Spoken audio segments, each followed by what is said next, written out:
Papi, així n'hi ha moltes veres. Sí, cariño, pero que han fet un homenatge. Que és un homenatge. Hola, Quique. Superman.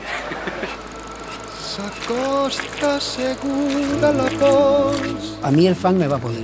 Va a ser incapaz de ayudar a mis pares para llevar el fan que n'hi havia dins de la planta baixa. Ocupa els carrers i s'eleva. Totes les cultures consideren que el funk és l'origen, és creació. Pau, que tiene 9 años ahora, pues mi tío que tenía creo que 7 o por ahí, no ha querido verlo. Ya. Bueno, conozco a alguien que estuvo a punto de ahogarse.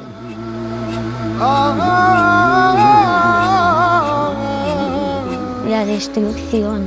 Es increíble lo que pudo hacer las lluvias. Es increíble.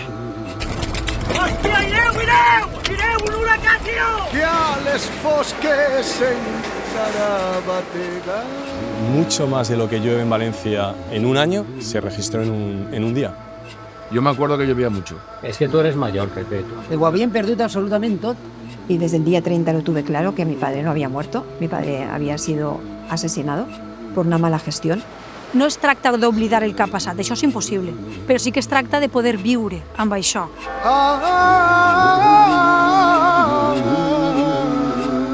Habría que intentar volver a entender que podemos cooperar y organizarnos, que no solamente hay que salir en casos puntuales. O sea, yo soy porque somos. Lo único que se salvó de mi casa. Y ha sobrevivido muchos años. Es un campeón ese pez. Superviviente.